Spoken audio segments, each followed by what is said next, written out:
kayak tenggelam gitu di lautan data? Nah, hari ini kita bakal belajar bareng gimana caranya mengubah semua kekacauan itu jadi sesuatu yang jauh lebih jernih.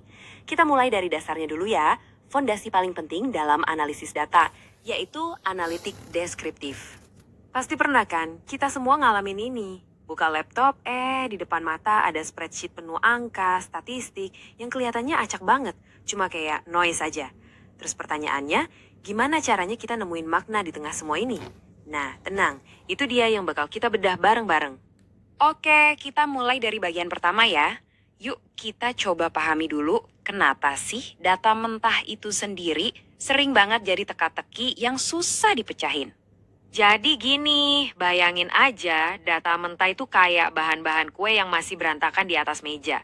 Ada telur, tepung, gula, semuanya ada. Tapi kalau nggak ada resepnya, ya mereka cuma bahan acak kan, bukan kue yang enak. Nah, data juga gitu. Tanpa analisis, data itu ya cuma sekumpulan angka yang diam aja, nggak cerita apa-apa. Nah, sekarang yuk kita kenalan sama resepnya. Resep yang bakal mengubah semua bahan acak tadi jadi sesuatu yang jauh lebih bermakna. Jadi, apa sih sebenarnya analitik deskriptif itu? Gampangnya gini deh, kita tuh nggak lagi coba-coba meramal masa depan. Sama sekali bukan.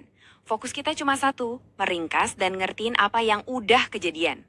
Anggap aja ini langkah paling pertama buat ngebongkar cerita yang ada di balik data itu. Prosesnya kedengeran ribet ya, padahal sebenarnya bisa dipecah jadi 3 langkah simpel aja kok. Pertama, kita ukur datanya. Kedua, kita urutkan buat nyari polanya. Terus yang ketiga, kita pelajari biar paham fitur-fitur utamanya apa aja. Tuh, jadi lebih gampang kan bayanginnya? Dan inilah hasilnya. Keren banget kan? Kita jadi nggak cuma dapat angka rata-rata doang, tapi kita dapat gambaran yang jauh lebih kaya. Kita bisa lihat mana angka paling gede, mana yang paling kecil, dan yang paling penting nih, gimana data itu tersebar. Apa semuanya ngumpul di tengah, atau justru nyebar kemana-mana?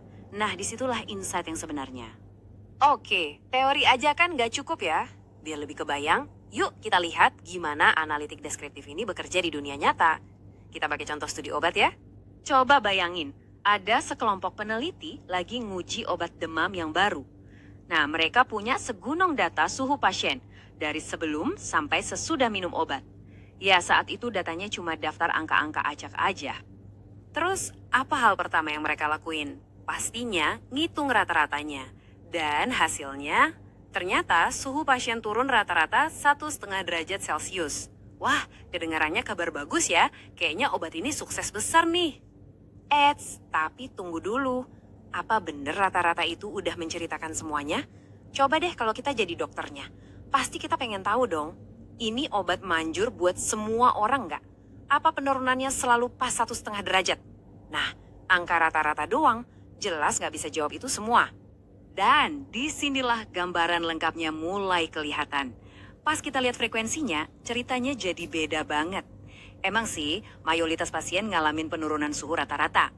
Tapi coba lihat deh, ada sekelompok pasien yang penurunannya cuma sedikit. Dan di sisi lain, ada juga yang penurunannya drastis banget. Nah, ini kan informasi yang krusial banget. Ini dia intinya. Analitik deskriptif itu ngebawa kita jauh melampaui sekedar angka rata-rata yang simple. Dengan paham rentang dan frekuensinya, para peneliti itu jadi tahu kalau efektivitas obat ini ternyata bervariasi. Nah, ini kan wawasan yang jauh lebih dalam dan bisa jadi bahan pertimbangan selanjutnya. Biar makin jelas lagi, yuk coba kita bandingin analitik deskriptif ini sama saudaranya, yaitu analitik inferensial. Bedanya kelihatan banget kan? Analitik deskriptif itu ibaratnya kita lagi lihat ke spion, nanya, tadi apa yang udah terjadi? Nah, kalau analitik inferensial, itu kita coba lihat ke depan, nanya, nanti kira-kira apa yang bakal terjadi? Dan kita kan nggak bisa nebak masa depan tanpa ngerti dulu masa lalunya. Makanya analitik deskriptif itu selalu jadi langkah pertama. Jadi gampangnya ingat ini aja. Bayangin analitik deskriptif itu kayak seorang seniman yang lagi ngelukis potret data Anda. Tujuannya bukan buat nebak-nebak lukisannya besok bakal kayak gimana, tapi buat menangkap kebenarannya ya apa adanya saat ini juga. Nah, jadi lain kali Anda ketemu sama data, jangan cuma lihat angkanya aja. Coba deh tanya ke diri sendiri. Sebenarnya gambar apa sih yang lagi sembunyi di dalam data ini? Karena dengan alat yang tepat, sekarang Anda punya kekuatan buat mengungkap cerita-cerita keren